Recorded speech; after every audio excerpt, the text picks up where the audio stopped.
ફરી એક નવા વિડીયોમાં તમારું સ્વાગત છે।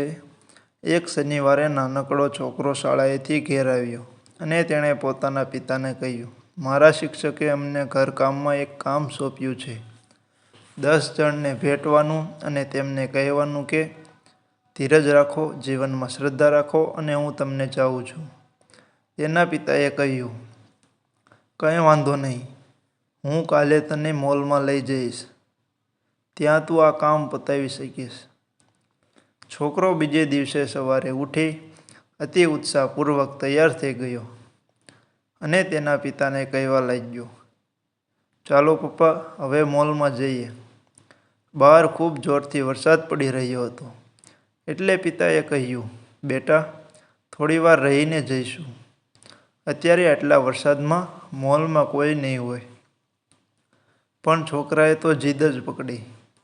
આથી પિતાએ તેની બાળહઠ આગળ ઝૂકી જઈ તેને ભારે વરસાદ વચ્ચે પણ કાર ચલાવી મોલમાં લઈ જવો પડ્યો। તેમણે મોલમાં એકાદ કલાક પસાર કર્યો અને છોકરો જુદા જુદા 9 લોકોને ભેટ્યો। હવે તેના પિતાએ કહ્યું, બેટા, વરસાદ ઘણો વધી ગયો છે, આપણે ફસાઈ જઈએ એ પહેલાં ચાલ ઘેર પહોંચી જઈએ। છોકરો તેનો 10 જણને ભેટવાનો લક્ષ્યાંક પૂરો ન થતાં થોડો ઉદાસ થયો, પણ આખરે તેણે પિતાની વાત માની અને તેઓ ઘેર પાછા ફરવા કારમાં બેઠા। તેઓ થોડા જ આગળ વધ્યા હતા ત્યાં એક ઘર માર્ગમાં સામે જ દેખાયું।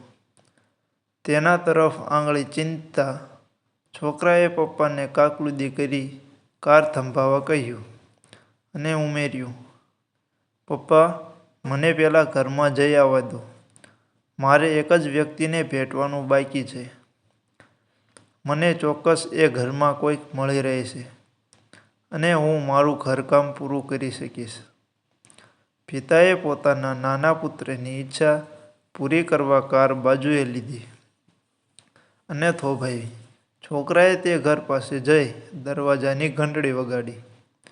થોડી વાર પછી એક મહિલાએ બારણું ખોલ્યું, જે ખૂબ ઉદાસ દેખાતી હતી। છોકરાને જોઈ તેને થોડી નવાઈ લાગી। તેણે પ્રેમથી પૂછ્યું, બેટા, તારે કોનું કામ છે? આંખોમાં ચમક અને ચહેરા પર મોટા સ્મિત સાથે એ નાનકડા છોકરાએ કહ્યું, મારા શિક્ષકે અમને 10 વ્યક્તિને ભેટવા કહ્યું છે અને તેમને એમ જણાવવા કહ્યું છે કે ધીરજ રાખો, જીવનમાં શ્રદ્ધા રાખો અને હું તમને ચાહું છું। હું 9 જણાને ભેટી ચૂક્યો છું, હવે એક જણને ભેટવાનું બાકી છે।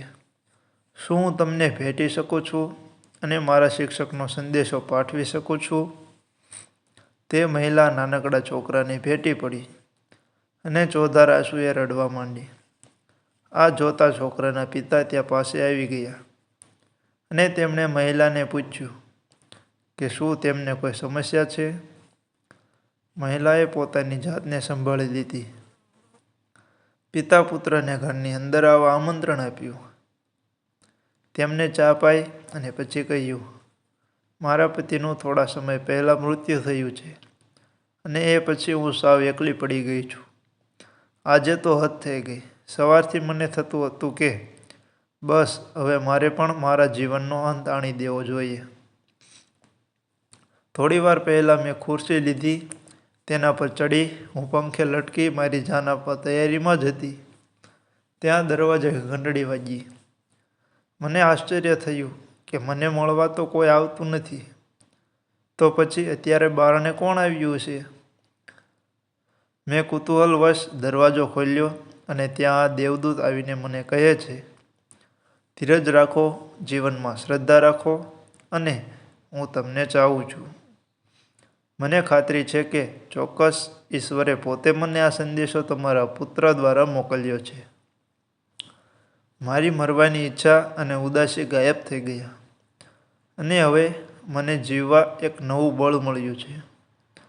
યાદ રાખો, હંમેશા હકારાત્મક વિચારો લોકો સાથે વહેંચો, લોકોની પડખે ઊભા રહો, કંઈ બીજું ન કરી શકો તો માત્ર તેમને સાંભળો। કદાચ તમે કોઈનું જીવન બચાવવાનું એક માધ્યમ બની શકશો. તો મિત્રો, અહીં આપણો વિડીયો પૂરો થાય છે. જો તમને આ માહિતી ઉપયોગી લાગી હોય અને વિડીયો પસંદ આવ્યો હોય તો વિડીયોને લાઈક કરીને ચેનલને સબસ્ક્રાઈબ કરી દો. મળીએ નવા વિડીયોમાં. ત્યાં સુધી જય શ્રી કૃષ્ણ. મિત્રો, આવા જ બીજા વિડીયો મારી ચેનલમાં છે. જો તમને પસંદ આવે તો તે વિડીયો પણ જરૂર જોજો.